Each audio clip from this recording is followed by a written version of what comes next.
everyone. How are you? I'm Ray Dumont. I am the founder of the Midflorida Bigfoot Research Group and Research Team. So today, thank you. Love you guys. Today I have my team with me, Mike Aguilar, Chris Hensley, and Ruby Jo Brewer.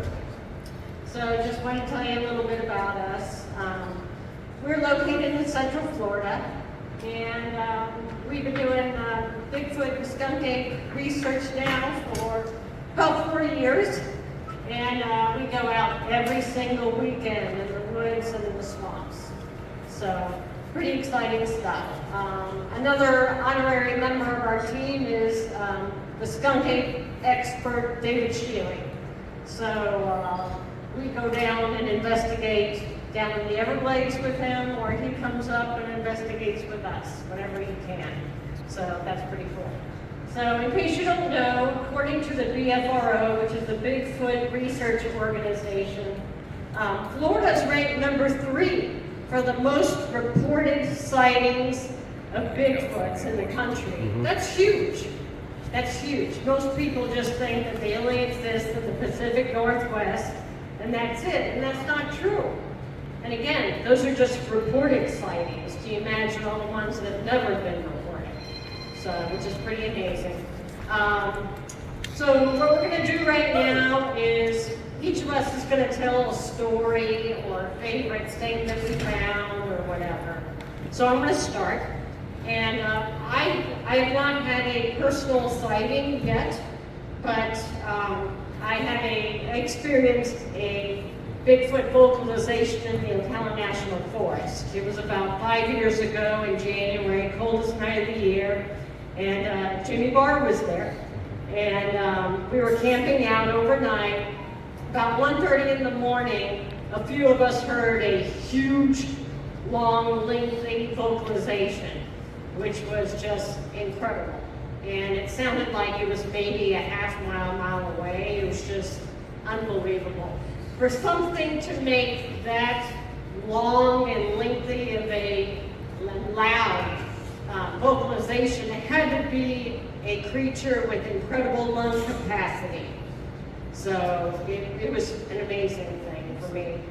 And that's what really got me hooked and, you know, start doing Bigfoot and skunk ape research, because I was like, oh my God, they do exist. It was absolutely amazing. So I'll just tell you another quick story. Again, Ocala National Forest. COVID, the forest departments, all the park departments, they all closed everything down. And so they opened it back up about 3 months later or so.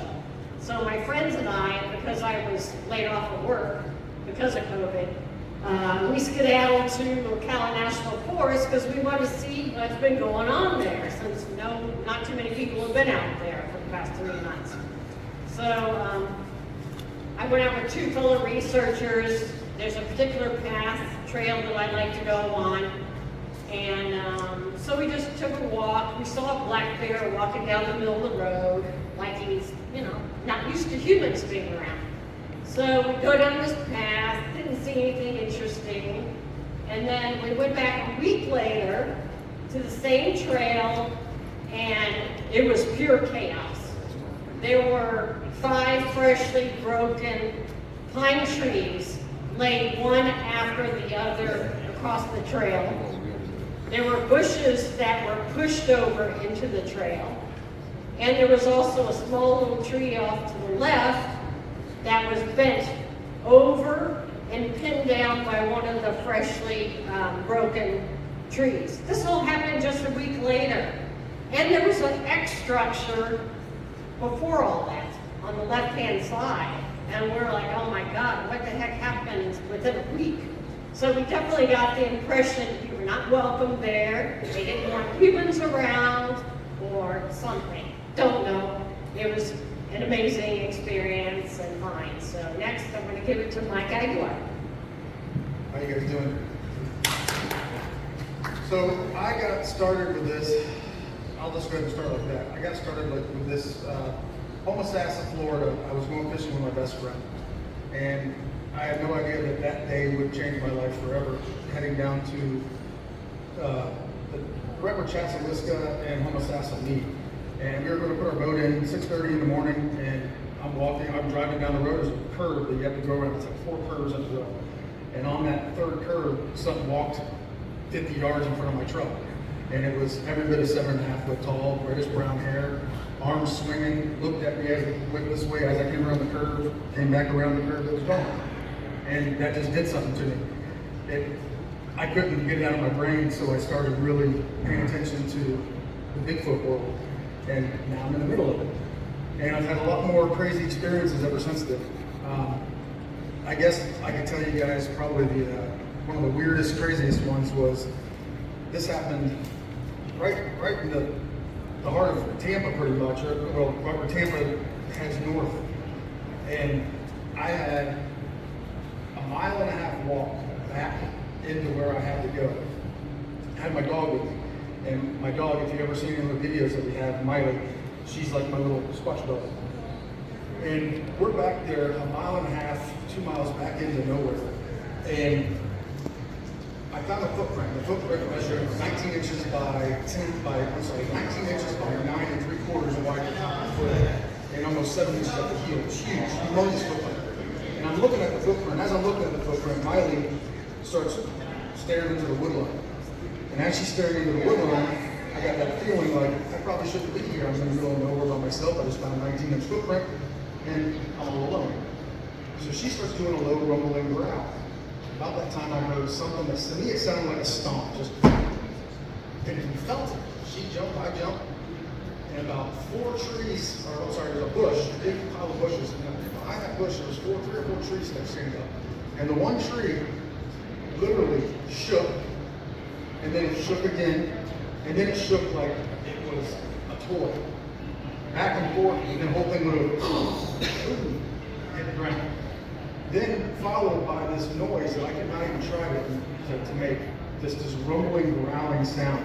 It was such a loud, scary noise that my dog turned and she was like, whoop, and tried to take off on her own collar and hung herself, trying to get away from me.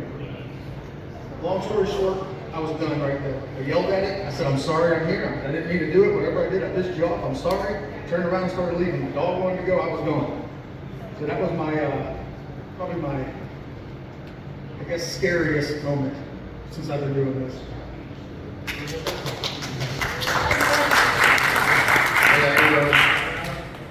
Let's say if you asked me a year and a half ago if I'd be at Paracon or I'd be on a Bigfoot team or run around swamps in Florida chasing people around, I would have looked at you like you're crazy. But here I am, doing podcasts, and I made an app tracking where we find evidence for the team. And all because I bumped into this guy, he was my neighbor, and somehow he got me into this. I don't know how. Never look back. I'll just say, I've got a bunch of small stories, but I'll say probably the one that made me really understand, like, there's something out there. I haven't had any sightings or anything like that, but we were walking in the woods and found 3 giant branches. We're talking like huge branches, almost could be trees themselves, all lined up in like a V shape, creating a blind. But if you looked around, the origination tree was nowhere around. We eventually found it. It was probably over a football field away, like 300-400 feet away. And something drug those branches through thick swamp, nasty stuff to create a blind. Now, anybody else in the right mind would have been like, hey, let me get my chainsaw, I'll be right back. I'm not dragging these things around. So I think the biggest one was probably about 8.5 inches long, wide at the base. Big enough where we couldn't pick it up. Yeah, we both picked it up and we were going to try to. But anyways, that was the one moment I was like, wow, this is something out here that you actually did this. You can't really think of anything else that's got hands to drag big giant branches to it. But anyway, that's my story.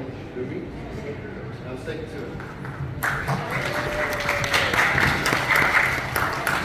Okay, I keep expanding and changing the stories I'm going to tell.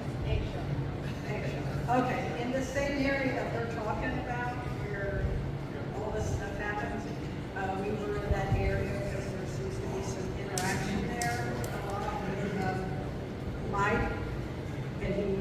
put some little shovels out and different things, and they get rearranged and played and stuff. But he had done some stuff. We went out to check it, and what I saw was, all right, now there's no chickens around there. There's some about 100 yards or more. There's a little chicken coop away, but on the top of a cypress knee, and so y'all from Florida know the cypress knees. You tripped over quite a few, I'm sure. Right at the top, there is an eggshell planted on the cypress knee, kind of like maybe a thank you, you've been gifting us. Here's something for you. So, right next to the gifting spot, I did print out some pictures. I had it in a little photo book back on our table, and it stayed there quite a while. It was, not something a raccoon could have done or would have done. Eventually it did crumble and it's no longer there. The shells are still around there. We've left everything, but it's really cool. My other favorite thing that we found, also in the little book right there, is Squatchy. Squatchy was a little, we were in the green swamp, way out in the green swamp, and found a little flea-bit puppy. Well, it's about 5 months old, I'd say. Still had some puppy teeth. And didn't have a lot of hair because of all the bugs, full of bits and everything. And I fortunately had beef jerky. We sacrificed this $12 bag of beef jerky to murder the little puppy. So now his pictures are there. He's my buddy. And I was the last one of the 4 to 6 here. Y'all did. Your beef jerky got him out. His pictures are back there too. We didn't know what pet policy was around here, so that is very neat. The other story I'll just tell real briefly. We've had a lot of things probably throughout my life, but I was camping in the Green Swamp with the Horse Club at the time, and we had gone a ride. My horse was acting up, so I took him out by herself,